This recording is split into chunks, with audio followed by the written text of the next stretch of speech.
ली यूंगसियाओ अकेला बैठकर सोचता है। पुनर्जन्म के बाद मेरी सोल पावर इतनी कम हो गई थी कि एक सामान्य रैंक 1 अल्केमिस्ट से भी कम थी। जिया रोंग को डराने के लिए मुझे सोल डिमेंटिंग तकनीक का उपयोग करना पड़ा, जिसकी वजह से मेरी बची हुई सोल पावर भी काफ़ी खर्च हो गई। लेकिन वो बिल्कुल परेशान नहीं होता। वो कहता है, क्या जन्म में सबसे शक्तिशाली बनना सिर्फ वक्त की बात है? लेकिन मेरा असली लक्ष्य सिर्फ अपनी पुरानी ताकत वापस पाना नहीं है।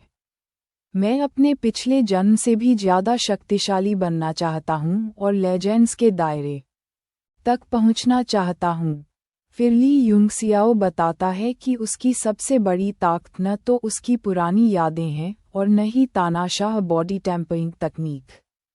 उसकी असली ताकत है दिव्य आत्मा विस्तार तकनीक, जो अपनी मौत से पहले तियानडांग पर्वत में मिली थी। ये तकनीक दुनिया में किसी ने कभी नहीं सुनी थी। इसके अंदर लिखा हुआ सोल कल्टीवेशन मेथड इतना अद्भुत था कि किसी की कल्पना से भी बाहर था। ली यूंगसियाओ कहता है, अगर मैं दिव्य आत्मा विस्तार तकनीक को सफलतापूर्वक विकसित कर लूं, तो मेरी आत्मा शक्ति बहुत ही भयानक गति से ठीक होगी। उसे लगता है कि उसका पुनर्जन्म भी इसी दिव्य तकनीक के कारण हुआ है। जब उसकी पुरानी यादें वापस आईं, तब उसके दिमाग में इसी तकनीक का मंत्र अपने आप गूंज रहा था।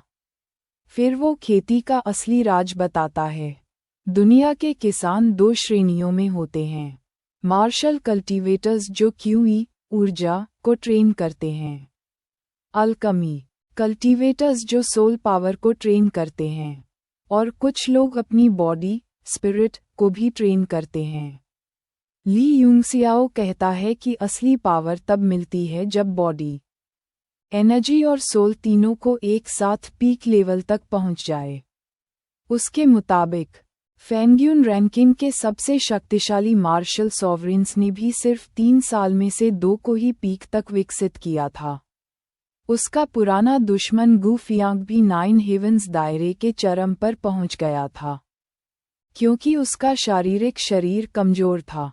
इसी के लिए वो तानाशाह बॉडी टेम्परिंग तकनीक के पीछे पागल हो गया था। ली यूंगसियाओ आत्मविश्वास के साथ कहता है, जब मेरी बॉडी, एनर्जी और सोल तीनों एक हो जाएंगे, तब मैं 10 वर्ल्ड्स डिवाइन रियल्म में ब्रेकथ्रू करूंगा और दुनिया का सबसे शक्तिशाली इंसान बन जाऊंगा। कुछ देर बाद वो महसूस करता है कि उसकी सोल पावर सच में बहुत तेजी से ठीक हो रही है। फिर वो जिया रोंग के लाए हुए मटीरियल निकलता है। वो सोचता है, सामग्रियों में मैं 5 रंगों वाले दिव्य पत्थर को परिष्कृत करके 13 दिव्य सुइयां बनाऊंगा। सुइयों की मदद से मैं अपने शरीर की छिपी हुई क्षमता को जगाऊंगा और अपने बैंड मेरिडियन खोलूंगा। उसके बाद ली यूंगसियाओ अपनी पुरानी कीमियागर ज्ञान का उपयोग करता है। वो सोल पावर से दवाओं को रिफाइन करता है, 5 रंगों वाले दिव्य पत्थर को आकार देता है और एक ही बार दवाओं में पत्थर और सरनी को कंबाइन कर देता है। ये काम आमतौर पर सिर्फ एक रैंक 1 अल्केमिस्ट ही कर सकता था। लेकिन ली यूंगसियाओ अपनी असाधारण आत्मा पर नियंत्रण की वजह से आसन से कर लेता है। उसके बाद वो 13 डिवाइन नीडल्स को अपने शरीर में डालता है। सुइयां और दवायां मिलकर उसके मेरिडियन को जोर से खोलना शुरू कर देते हैं। प्रक्रिया बहुत दर्दनाक होती है और उसके शरीर से काला जहर बाहर निकलने लगता है। कुछ देर बाद वो आंखें खोलता है और थोड़ा निराश होकर कहता है, सिर्फ 5 चक्र ही खुले। लगता है मुझे लान फैमिली के बाकी 4 जेड पेंडेंट भी हासिल करने पड़ेंगे। तभी उसके दोस्त भागते हुए आते हैं।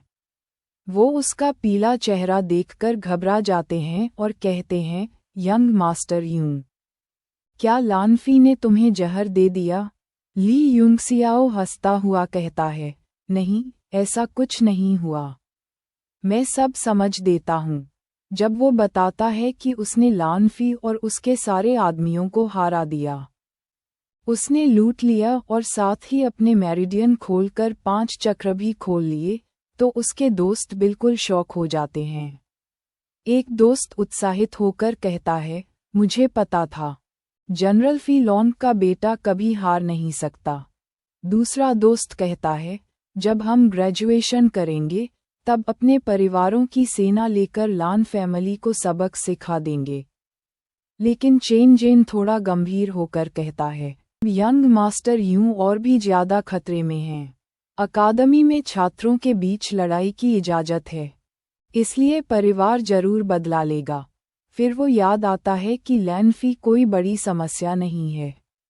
असली खतरा है अकादमी के मिनी फैंग्यून रैंकिंग का तीसरा रैंक धारक जोंग लिशान। और उससे भी बड़ा खतरा है लैन हुआन, जो लैन फी का सौतेला भाई है। लैन हुआन एक मार्शल मास्टर है और जल्दी ही टू फोर्सेज दायरे में सफलता हासिल करने वाला है। सिर्फ 18 साल की उम्र में उसकी प्रतिभा पूरे देश में मशहूर है।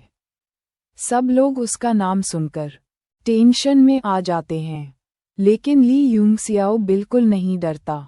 वो मुस्कुरा कर कहता है, चिंता मत करो, अगर लान हुआन मेरे पास नहीं आया तो मैं खुद उसके पास जाऊंगा।